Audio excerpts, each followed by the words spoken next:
नमस्कार, मेरा नाम डॉक्टर कल्पित सरोया। मेरे YouTube चैनल पे आपका स्वागत है। आज की इस वीडियो में मैं बात करूंगा कि जन्म से लेकर 1 साल तक के बच्चों के लिए कौन से टॉयज लेने चाहिए। जैसे कि आपको पता है कि जो खेलना कूदना है वो बच्चों के लाइफ का बहुत ही इंपॉर्टेंट पार्ट होता है।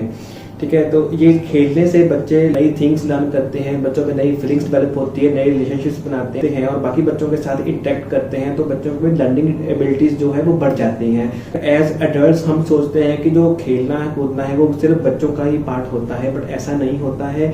अगर आप बच्चों के साथ खेल रहे हो तो आपको भी बच्चे के साथ ही बच्चे की फीलिंग्स को समझ के ही खेलना होता है।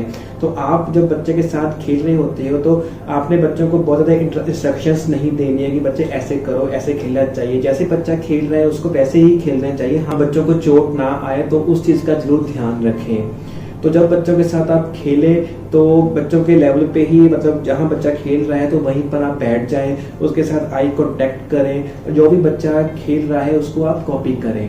तो बच्चों को जो खेलने के लिए जो टॉयज होते हैं वो बहुत ज्यादा फैंसी टॉयज लेने की जरूरत नहीं है। एक पेपर के टुकड़े से लेकर प्लास्टिक की बोतल तक, मतलब कोई भी बच्चे के लिए टॉय हो सकता है। तो जब भी बच्चा खेलता है तो उसको डिस्टर्ब ना करें, उसको अपने हिसाब से खेलने दें। सबसे पहले बात करते हैं कि जन्म से लेकर 3 महीने तक के बच्चों के लिए कौन से टॉयज लेने चाहिए। जो न्यूबॉर्न बेबी होता है तो उसकी जो आई साइट है वो अच्छी से डेवलप नहीं हुई होती है, मतलब बच्चा 8-10 इंच के दूर तक नहीं देख सकता है। तो बच्चों को जो ब्राइट कलर्स बहुत अच्छे लगते हैं, मतलब रेड हो गया, येलो हो गया, ये कलर बच्चों को बहुत अच्छे लगते हैं। तो न्यूबॉर्न बेबी होता है उसकी विजन के साथ साथ उसकी टच एंड हियरिंग सेंसेशन भी डेवलप हो चुकी होती है, मतलब आप बच्चे को टच करते हो तो बच्चे को पता चलता है। और अगर कुछ भी नॉइज होता है तो बच्चा उसकी तरफ गर्दन घुमा लेता है या सिर घुमा लेता है। तो बच्चों में टच, हियरिंग एंड विजन, ये 3 चीजें मेन स्टूडेंट पार्ट होती है बच्चों के लिए। तो आपको ये 3 सेंसेशंस को ध्यान में रख कर ही बच्चों के लिए टॉयज लेने चाहिए। मोस्ट कॉमन जो टॉय बच्चों को देते हैं वो होता है रैटल। जो रैटल होता है उसकी अपनी एक शेप होती है जिसको बच्चा हाथ में लेके फील करता है, और जब बच्चा उसको शेक करता है तो उसकी आवाज आती है। तो वो हियरिंग एंड टच सेंसेशन दोनों बच्चे के डेवलप हो चुकी होती है, तो बच्चे को अच्छा लगता है। अगर आपने बच्चे का बेड या क्रिब लिया हुआ है तो उसके ऊपर आप ओवर हैंगिंग टॉयज ले सकते हो। वो जो ओवरहैंगिंग टॉयज हो, जहाँ तो विंड चाइम्स हो सकती हैं, या फिर उस टॉयज में ऐसे स्लो मूवमेंट टॉयज होने चाहिए जिसमें लाइट्स हो या फिर आवाज आए। तो वो भी बच्चे सारा दिन ऐसे स्पाइन पोजीशन में लेटे रहते हैं, तो वो ओवरहेड जो टॉयज होते हैं वो बच्चे उस पर फोकस करते हैं। जैसे जैसे बेबीज बड़े होते हैं, जैसे 3 से 6 महीने के बच्चों में जो ग्रैस्पिंग एबिलिटीज आती है, मतलब बच्चे हर चीज पकड़ते हैं और हर चीज मुंह में डालते हैं। तो इस एज में अगर आपने बच्चे को कोई प्लास्टिक वाले टॉयज देने हैं तो वो BPA फ्री होने चाहिए और साफ सुथरे होने चाहिए। जैसे स्क्वीकी रबर टॉयज आप दे सकते हो, वो बच्चा हाथ में लेके उसको स्क्वीज कर सकता है जिससे आवाज आती है। स्क्वीकी टॉयज के अलावा बच्चों को सॉफ्ट कडलिंग टॉयज दे सकते हैं। जैसे बच्चा जब सो जाता है तो कई बार क्या होता है, वो जो सॉफ्ट कडलिंग टॉयज है उसको बेबी हग करके सोता है। तो सॉफ्ट कडलिंग टॉयज हो, ध्यान रखें इसमें कोई मूवेबल पार्ट्स नहीं होना चाहिए, जैसे कोई आईज वगैरह या बटन्स वगैरह, ऐसा कोई इजीली प्लकेबल नहीं होना चाहिए, क्योंकि अगर इजीली प्लकेबल होगा तो वो बच्चा उसको मुंह में डाल सकता है, तो चोकिंग की प्रॉब्लम भी आ सकती है।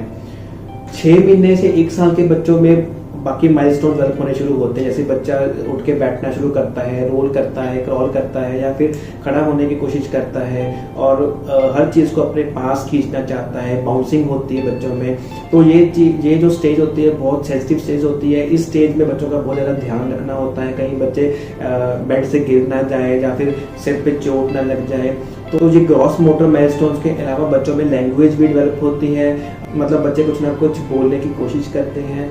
तो इस एज में आप बच्चे को स्टोरी बुक्स जो है वो इंट्रोड्यूस करवा सकते हो। कोई भी स्टोरी बुक्स हो जिसमें बड़ी बड़ी इमेजेस हो, क्योंकि वो बड़ी बड़ी कलरफुल इमेजेस बच्चों को अच्छी लगती हैं देखने में।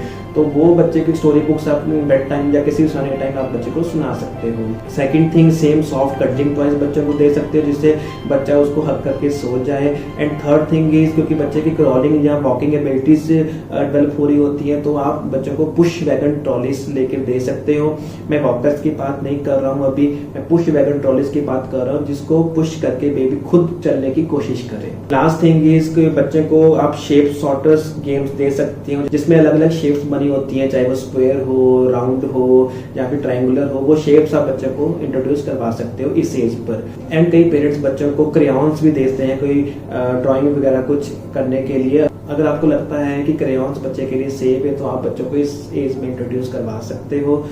याद रहे बट वो जो क्रेयॉन्स हो वो वॉशेबल हो और कोई उसमें डेंजरस केमिकल्स वगैरह ना हो। तो आई होप आपको ये वीडियो अच्छा लगा हो। अगर ऐसी ही और इन्फॉर्मेटिव वीडियोस देखने के लिए मेरा YouTube channel kids health dog जरूर सब्सक्राइब करें एंड मिलते हैं फिर अगली वीडियो में। Thank you.